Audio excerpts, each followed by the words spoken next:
दूसरा इतिहास 30 अध्याय का 9 वचन में पढ़ेंगे, यदि तुम यहोवा की ओर फिरोगे तो जो तुम्हारे भाइयों और बाल बच्चों को बंदी बना के ले गए हैं वे उन पर दया करेंगे और वे इस देश में लौट सकेंगे, क्योंकि तुम्हारा परमेश्वर यहोवा अनुग्रहकारी और दयालु है, और यदि तुम उसकी ओर फिरोगे तो वह अपना मुंह तुमसे ना मोड़ेगा।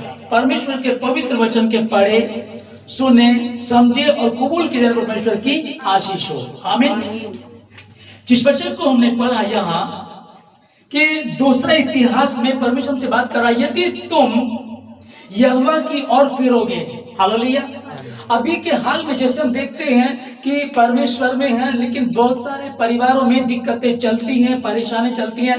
कहीं बच्चे बात नहीं मान रहे हैं, कहीं पति नहीं सुन रहा है, कहीं पत्नी नहीं मान रही है, कहीं कुछ और दिक्कतें चल रही हैं, कहीं कुछ बीमारियां चल रही हैं। तो यहाँ लिखा है कि जो बंदी तुम्हारे भाइयों और बाल बच्चों को बंदी बना करके ले गए हैं, और लिखा है कि वे उन पर दया करेंगे। आमीन। अब सोचो कि अगर कोई तुम्हें बंदी बना करके लेकर के गया तो वो दया क्यों करेगा? वो दया इसलिए करेगा क्योंकि बाइबल बता रही है, यदि तुम अपने परमेश्वर यहोवा की ओर फिरोगे तो तब दया करेगा। क्योंकि जब हम हिजकिय्याह के विषय में पढ़ते हैं, परमेश्वर ने यशायाह को भेजा, जा करके बोल दे तू नहीं बचेगा, मर ही जाएगा। और उसने किसी की नहीं सुनी, दीवार की तरफ मुंह करके वो प्रार्थना करने लगा, गिड़गिड़ाने लगा, अर्थात फिरा। यदि तुम अपने परमेश्वर यहोवा की और फिरोगे तो अब एक प्रॉब्लम उसके ऊपर आई और स्वयं परमेश्वर को कहा कि तू नहीं बचेगा, मर ही जाएगा। जब परमेश्वर ने कह दिया कि तू नहीं बचेगा, मर ही जाएगा, तो कोई बचा नहीं सकता। लेकिन उसके खुद को परमेश्वर को बदलना, परमेश्वर को किसने बदला? उसके मन फिरावने, उसके गिड़गिड़ाने ने, उसकी प्रार्थना करने ने। और यहाँ वही लिखा, यदि तुम यहोवा की ओर फिरोगे तो जो, आप समझिएगा कि यहोवा की ओर फिरे हैं। अब हम सोचते हैं कई बार कि भाई वो जो नशे के बारे में बताया जाता है कि ये नशा तो छूटता नहीं है, अब तो तुम्हारी बॉडी में रम गया, ये नहीं जाएगा। चलो जी ठीक है, आप बोल रहे हो। कोई बीमारी के लिए कहते हैं कि ये बीमारी नहीं जाएगी, या ये जो प्रॉब्लम ये नहीं जाएगी। बहुत सारी चीजों को हम देखते हैं जिनके बारे में एक्सपर्ट लोगों ने, बापाओं ने ये कह दिया कि ये प्रॉब्लम नहीं जाएगी। लेकिन परमेश्वर ये अपने वचन में बता रहा है, यदि तुम यहोवा की ओर फिरोगे तो तुम्हारे भाइयों और बाल बच्चों को जो बंदी बना करके ले गए हैं वे उन पर दया करेंगे। आमीन। हालेलुया। अब दया का कारण क्या है? क्योंकि यहोवा मारता है और यहोवाई पट्टी भी बांधता है, यहोवाई कोख को बंद करता है और यहोवाई कोख को खोलता भी है। यहोवाई अपने लोगों को बंदी बनाने के लिए उनको बोलता है उठो। उन विरोधियों को, गैर जाति के लोगों को, बेबीलोन के राजा को, नबूकदनेस्सर को कहता है उठ और मेरे लोगों पर हमला कर, मेरी प्रजा पे हमला कर, क्योंकि इनको सुधारने के लिए अब उंगली टेढ़ी करनी पड़ेगी। परमेश्वर के होते हुए उसके लोगों को कोई गुलाम बना सकता है? नहीं बना सकता। ये परमेश्वर की प्लानिंग थी, परमेश्वर की प्लानिंग है। और दूसरा इतिहास में ऐसे ही तुम्हारे बाल बच्चों को, तुम्हारे भाइयों को जो गुलामी में ले गए हैं, बंदी बना करके ले गए, वो उन पर दया करेंगे। और यही हुआ, दया की गई। किन पर? शद्रक, मेशक, अबेदनगो, दानियल पर। जब ये वहां रह करके भी परमेश्वर के प्रति ईमानदार रहे तो इन पर दया की गई। और यह भजन संहिता 86 में 86 का 5 में यह लिखा हुआ है, हे परमेश्वर तू दयालु और भला है और जितने तुझे पुकारते हैं उन सबों की तू सुनता है। आमीन।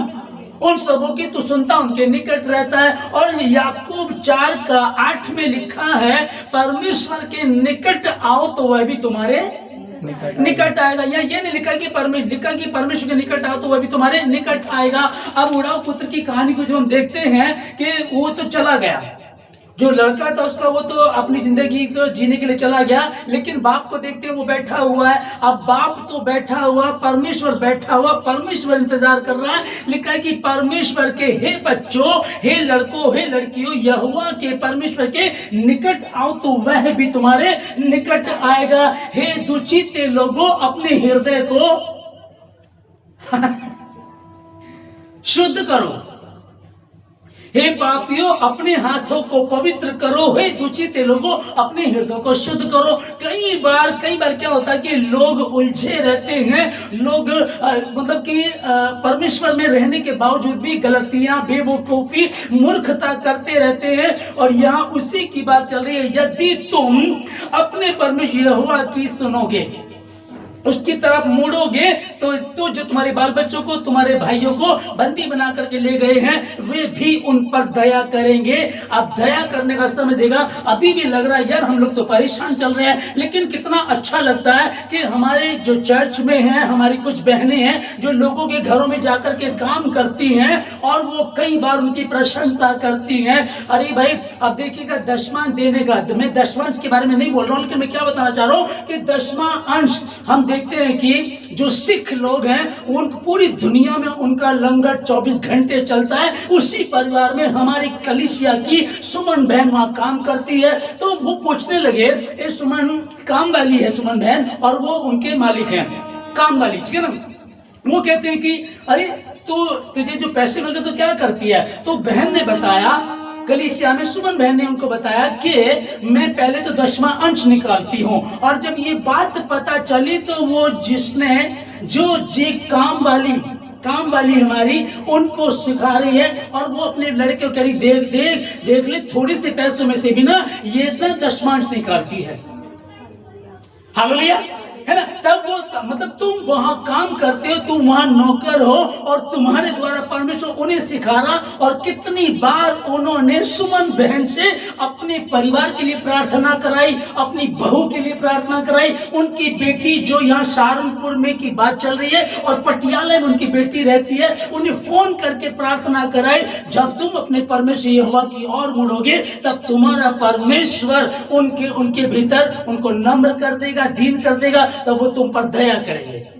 आमीन, हालेलुया। परमेश्वर के निकट आओ तो वह भी तुम्हारे निकट आएगा। जब इतना ही नहीं है कि हम 2 घंटे तो परमेश्वर के भवन में हैं, यहाँ तुम संगति कर रहे हैं। जैसे कोई बता रहा था कि भाई वो हमारे पास में कुछ और मसीह लोग रहते हैं, तो वो जब लड़ाई होती है आपस में, तो एक दूसरे को गाली भी निकाल देते हैं। तो ये कौन सी मसीहत है? ये तो याकूब 4:8 में कहता है कि परमेश्वर के निकट आओ तो वह भी तुम्हारे निकट आएगा। ओके, आप निकट आ गए हैं, परमेश्वर के निकट आओ तो वह भी तुम्हारे निकट आएगा। जो पहला वचन पढ़ा, यदि अपने परमेश्वर की सुनोगे, है ना, तुम अगर परमेश्वर की ओर फिरोगे तो परमेश्वर भी तुमसे अपना मुंह नहीं मोड़ेगा। हम परमेश्वर के पास आ गए हैं। फिर कहता कि अब आ तो गए हैं, अब आने के बाद कहता कि अपने हाथों को पवित्र करो, इसका मतलब ये अपवित्र है। फिर कहता है कि दुचिते में 2 मन वाले लोग बिन पेंदी के लौटे। अब जो तुम दुचिते हो, अपने मन को एक तरफ करो, एक मार्ग में, ठीक है ना।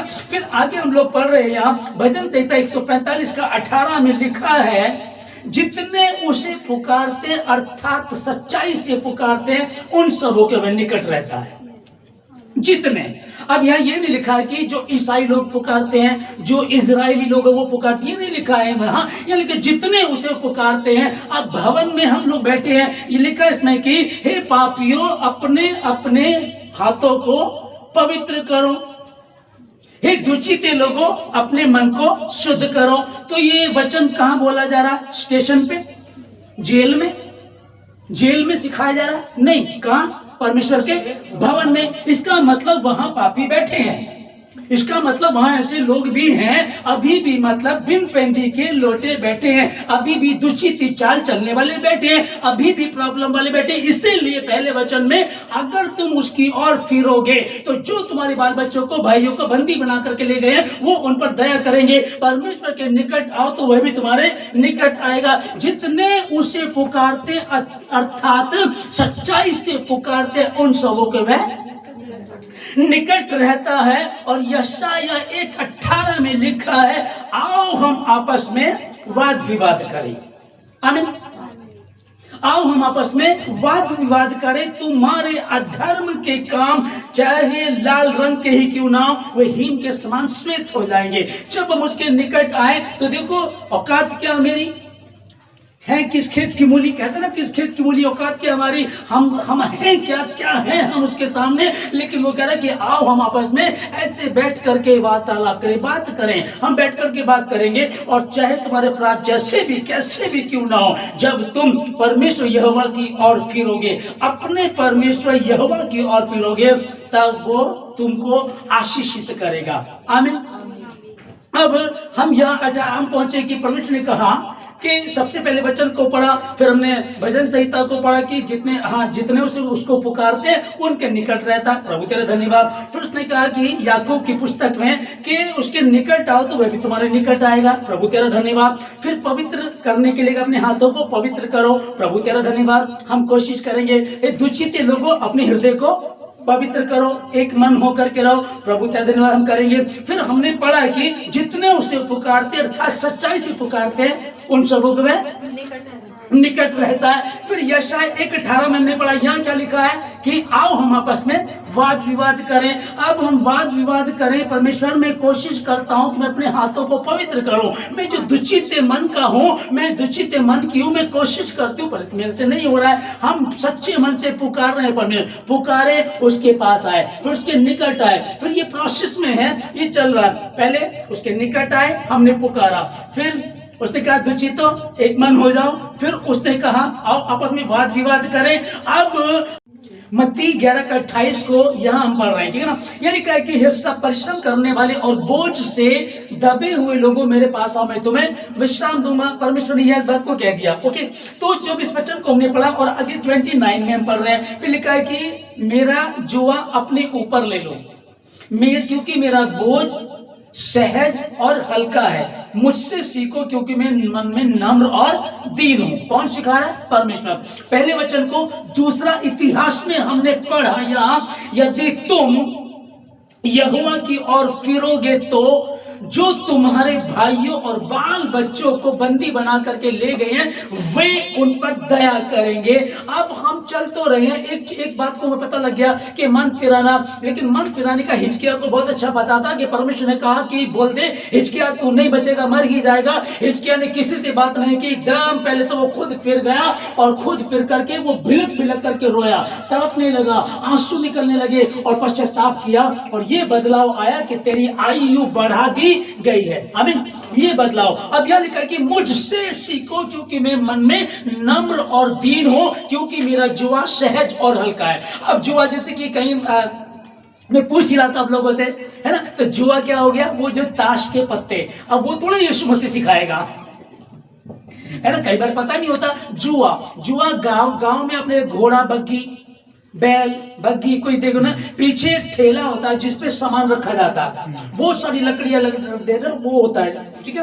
अब उसी बग्गी में दो ऐसे डंडे होते हैं, इस प्रकार से ऐसे, ठीक है ना, ऐसे डंडे होते हैं। और ये दोनों, ये जो बैल या गधा होता है उसके ऐसे गर्दन पे रख देते हैं, इसको बोलते जुआ।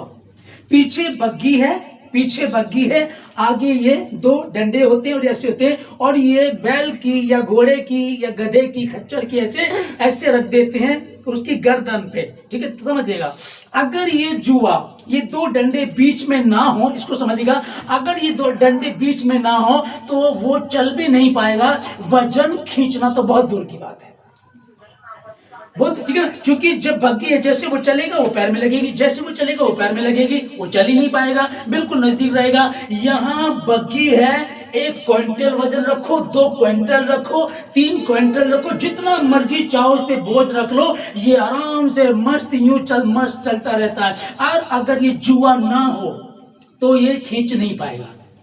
ओके, मुझसे सीखो क्योंकि मैं मन में नम्र और दीन हूं, मेरा जुआ सहज और हल्का है। यीशु मसीह जुआ बन करके आया है। हम लोग क्या है? हम बैल की तरह चल रहे हैं। ओके, हम बैल की तरह चल रहे हैं, हम चले जा रहे हैं और हम उसको खींच रहे हैं, क्योंकि वो बिल्कुल नजदीक है, बोझ हम उठा नहीं पा रहे हैं। पर बीच में जैसे जुआ आया, बग्गी में जुआ नहीं लगा हुआ है। अब बग्गी में अगर जुआ नहीं है तो आप इसको खींच नहीं पाएंगे। वो खच्चर जो भी है, बैल गधा घोड़ा, उसको खींच नहीं पाएगा। पर जैसे इसमें जुआ होता है, गर्दन पे रख दिया जाता है, वो पूरे वजन को, जितना भी वजन उसमें रख दो, वो आराम से चलता रहता है। और यहाँ यीशु मसीह जुआ बन करके आया।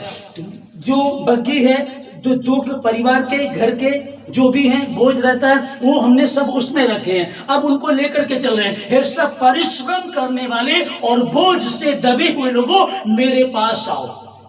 बोझ से दबे लोग परिश्रम मेहनत कर रहे हैं, बोझ से दबे हुए उसके पास आए हैं। आपको क्या कह रहा है कि मेरे पास आओ, मेरा जुआ अपने ऊपर ले लो। वो जुआ यीशु मसीह ये जुआ बन करके आया। ये जुआ जब यीशु मसीह बन करके आया तो बग्गी से दुनिया, जो आपके सांसारिक परिश्रम बोझ है, इधर ये आया, जुआ बीच में आया, या आगे हम है, हमारी गर्दन पे रख दिया गया। अब ये जुआ अपने ऊपर ले लो और मुझसे सीखो।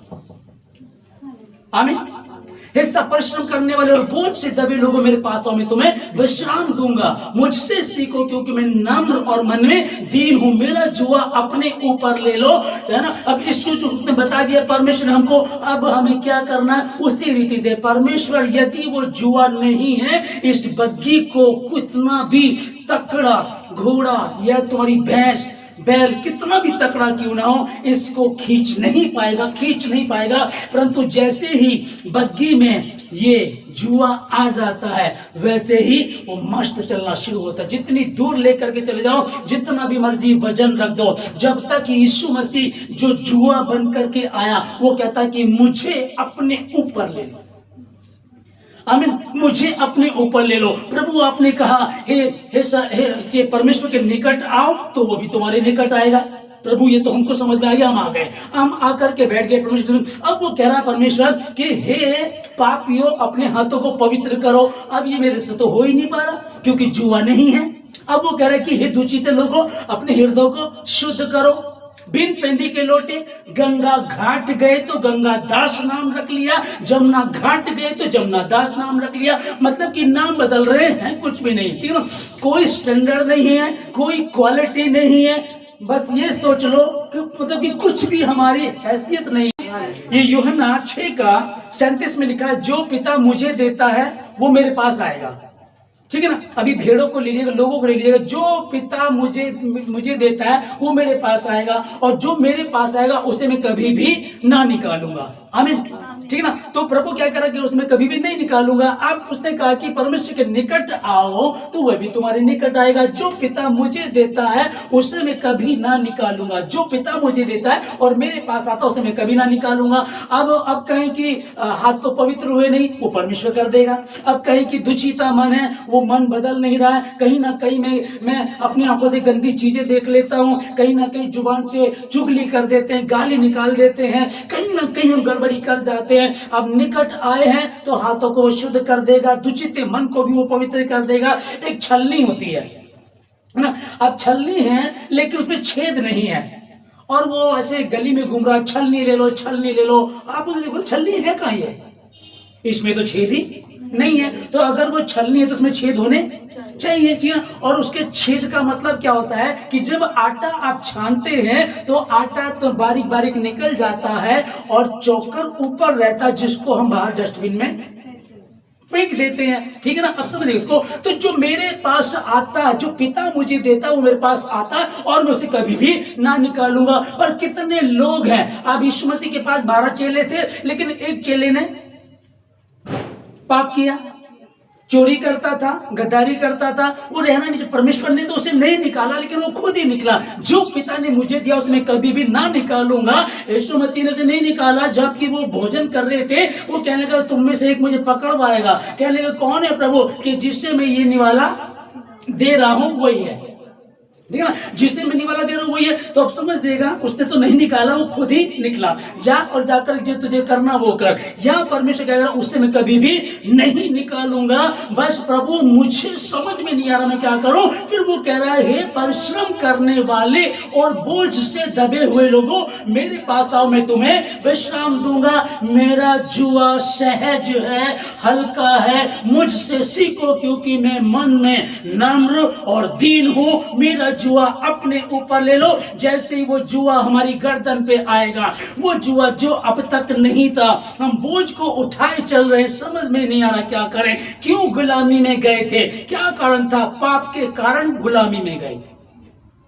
परमेश्वर के लोगों को कोई गुलाम बना सकता? किसी के बाप की औकात है किसी के बाप की औकात के उसके लोगों को गुलाम बना ले? वो कहता है गिदोन से, गिदोन तू उनमें से जो योद्धा उन्हें बोल घर चले जाएं, और जो मूर्ख है उनको ले ले, उनके द्वारा मैं जंग जितवा दूंगा। और परमेश्वर ने उनके द्वारा जंग जितवा दी। परमेश्वर कहता है कि भैया यरीहो की दीवार गिरानी है, कि चलो सबको बोल दो, कोई ना बोले, कुछ भी चुप रहे, कोई हथियार मत लेना।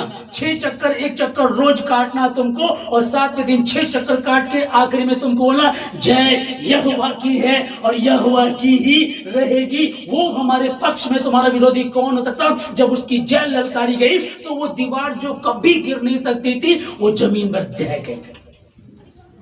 आमीन, है ना? तो अब इसको समझ लीजिएगा कि उसके लोगों को क्या कोई गुलाम बना सकता? परमेश्वर ने खुद कहा, उसने कहा बेबीलोन के राजा को नबूकदनेस्सर उठ और मेरे इज़राइल पर, मेरी प्रजा पर हमला कर दे, उनको गुलाम बना करके ले जा। और यहाँ जो हमने पहले वचन को पढ़ा, दूसरा इतिहास 30 अध्याय 9 वचन को, यदि तुम यहोवा की ओर फिरोगे तो जो तुम्हारे भाई और बाल बच्चों को बंदी बना के ले गए हैं उन पर दया करेंगे।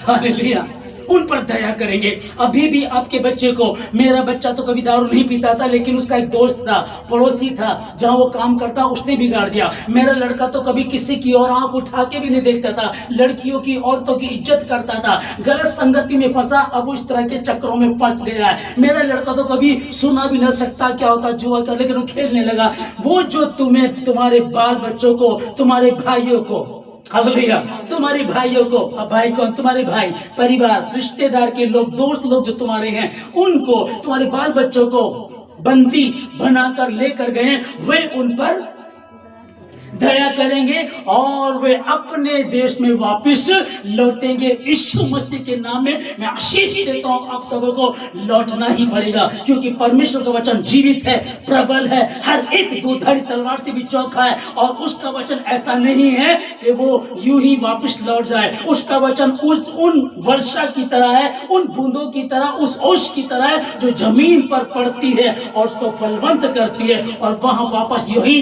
नहीं लौट जाती, पर बोने वाले को बीज और खाने वाले को रोटी दे करके जाती है। वो आशीष में यीशु मसीह के नाम में आप सबों को देता हूं। आज का ये वचन आप लोगों के जीवन में पूरा हो। प्रभु दुचिता मन जान बदला नहीं जा रहा है, पवित्र हाथ नहीं हो रहे हैं, अभी भी अशुद्धि हैं, चोरी कर जाते हैं, गलत काम कर जाते हैं, अभी भी दुचिता मन है, अभी भी अपवित्रता है। तो उसने कहा परिश्रम करने वालों और बोझ से दबे हुए लोगों मेरे पास आओ, मैं तुम्हें विश्राम दूंगा। जो पिता मुझे देता है मैं, वो मेरे पास रहेंगे और मैं उनको कभी भी ना निकालूंगा। आशीष देता हूं यीशु मसीह के नाम में कि कोई भी कमजोरी यीशु मसीह के नाम से मिट जाए। जो गुलामी में है, बंदी बने हैं, जब आप लौटेंगे हिजकिय्याह की तरह प्रार्थना करेंगे, निश्चय परमेश्वर आपको बदल देगा, निश्चय खुदावंद आपके जीवन में काम करेगा। यीशु मसीह के नाम में आप आजाद हैं। आपके भाई बंधु जो कैद में हैं, आपके बाल बच्चे जो बंदी बना करके उनको जो लोग ले गए हैं, वो उन पर दया करेंगे और वो तुम्हारे पास वापस लौटेंगे यीशु मसीह के नाम में। मेरी बेटी है और वो दुकान पर जाती है, ठीक है ना, वो सामान लेने की जाती है, लेकिन उसके पास पैसे नहीं है, और वो कुछ भी, चाहे वो 100 रुपए का सामान ले, चाहे 500 का ले, वो ले लेगी। तब वो कहेगा पैसे पापा ने पेटीएम कर दिए हैं, पैसे पापा ने पेटीएम कर दिए। तो पापा ने, जीसस पापा ने क्रूस पर 2025 वर्ष पूर्व वो अदा कर दिया था, ठीक है ना। वो जिनके पास रुपया नहीं है वो भी आकर के मोल ले ले। तुम में से जिन्होंने विश्वास किया अब उसकी संतान हो गए, और संतान है तो वारिस होकर, वारिस है तो सब कुछ जो उसका है वो आपका हो गया, और जो सब कुछ जो उसका वो आपका हो गया। तो आप समझिएगा, अगर जिनके पास रुपया नहीं, वो भी आकर के मोल ले ले। मोल तो लेना है, लेकिन एक लाइन ये खड़ी है लोगों की, एक लाइन ये खड़ी है। हमने जो प्रकाशित वाक्य 2:6 में पढ़ा है, तू जो निकुलुस से घृणा करता है, मैं भी उससे, परमेश्वर कह रहा मैं भी उससे घृणा करता हूं। तू जो उन गलत काम करने वालों से, जो व्यभिचारी हैं, झूठे हैं, धोखा देने वाले, तू उनसे घृणा करता है, करती है, मैं भी उनसे घृणा करता हूं। आमीन। और आगे क्या लिखा इसमें? जिसके कान हो वह सुन ले। हाँ, जिसके कान हो वह सुन ले कि कलीसियाओं से आत्मा क्या कहता है। आमीन। हाँ जी। जो जय पाए मैं उसे उस जीवन के पेड़ में से जो परमेश्वर के स्वर्ग लोक में है फल खाने को दूंगा। फल खाने को दूंगा। हालेलुया। एक पेड़ था जिसका फल नहीं खाना था, मना किया गया था। दूसरा फल था जीवन का वृक्ष था, जो फिर खा करके कभी भी नहीं मरेगा। उस पर परमेश्वर ने स्वर्गदूतों का पैर लगाया और चारों तरफ अग्नि में तलवारें घूमने लगी। जिसके कान वो सुन ले के आत्मा कलीसिया से क्या कहता है, जो जीवन, वो परमेश्वर से जीवन के उस वृक्ष में से खाने को देगा। अब जो हमने पहले वचन को पढ़ा, अगर तुम परमेश्वर की ओर फिरोगे तो वो भी तुम्हारी ओर फिरेगा। हालेलुया। ठीक है। कीमत पिता ने अदा कर दी है, जिसके पास नहीं है वो भी आओ, आकर के ले लो। बुलाए हुए तो बहुत सारे, परंतु चुने हुए बहुत थोड़े। ओहो सब प्यासे लोगों, यहोवा के पास आओ, और जिसके पास रुपया नहीं है वो भी मोल लेकर के जाओ। अब मोल कैसे लेंगे, क्योंकि सब कुछ तो तुम्हारा ही है। जो बाप का है वो बच्चे का है। लीगली रूप से बाप अगर मर भी जाए तो ये कानून है कि उसके बाद बच्चे का ही है, चाहे वो बिगड़ा हुआ है, चाहे वो कुछ भी, उसी का है। आमीन। ठीक है ना। फिर ये कह रहे कि तू जो उससे घृणा करता है, मैं भी उससे घृणा करता हूं। अब मैं तुझे वो आशीष दूंगा। जिसके कान हो वो सुन ले, आत्मा कलीसिया से क्या कहता है। उसमें उस वृक्ष में से जो परमेश्वर के लोक में, उसमें से फल खाने को दूंगा, और फिर कभी मौत ना होगी। मैं तुम्हें वो जल पीने को दूंगा। हालेलुया। वो जल मैं तुमको पीने के लिए दूंगा। हे दुचिते लोगों, प्रभु मैं नहीं कर पा रहा हूं। हे दुचिते लोगों, अपने अपने हृदय को शुद्ध करो, मैं नहीं कर पा रहा हूँ। हे पापियों, अपने हाथों को पवित्र करो, मैं नहीं कर पा रहा हूँ। जितने उसे पुकारते अर्थात सच्चाई से पुकारते, उन सबों को वह निकट रहता है। आओ हम आपस में वाद विवाद करें, तुम्हारे अधर्म के काम चाहे लाल रंग ही के क्यों ना वो हिम के समान श्वेत हो जाएंगे। कैसे होंगे? ये सब परिश्रम करने वाले बोझ से दबे लोगों मेरे पास, मैं तुम्हें विश्राम दूंगा। मुझसे सीखो, क्योंकि मैं मन में दीन नम्र हूँ, और मेरा जुआ अपने ऊपर लो, क्योंकि मेरा जुआ सहज है, हल्का है। और यूहन्ना में आखिरी में हमने पढ़ा, यह जो परमेश्वर ने मुझे दिया वो मेरे पास आएगा और मैं उसे कभी ना निकालूंगा। और सब प्यासे हो यहोवा के पास, हो सब प्यासो जीवन के जल के पास आओ, मैं तुम्हें जीवन का जल दूंगा। जिसके पास रुपया नहीं है वो भी आकर के मोल ले ले। यीशु मसीह के नाम में मैं आप लोगों को आशीष देता हूं। आप चुने हुए की श्रेणी में हैं। अगर कोई कमजोर है तो आज से चुने हुए की श्रेणी में हो जाओ। दुख भोग के दिन चल रहे हैं, उपवास के दिन चल रहे हैं, इन्हीं दिनों में वो परमेश्वर, वो यहोवा तुमको वो बरकत दे जो अपने लोगों को, अपने बच्चों को देना चाहता है, और वो आशीष तुम्हारी है यीशु मसीह के नाम में। जब तुम अपने परमेश्वर यहोवा की ओर फिरोगे तो वो परमेश्वर तुमको आशीष देगा। जो लोग तुम्हारे भाइयों, बाल बच्चों को बंदी बना करके ले गए हैं, ताकि जीसस, हालेलुया हालेलुया, बंदी बना करके ले गए हैं, वो उन पर दया करेंगे और तुम्हारे अपने फिर वापस लौटेंगे। फिर तुम एक हो जाओगे। बस मन फिराओ, बदल जाओ।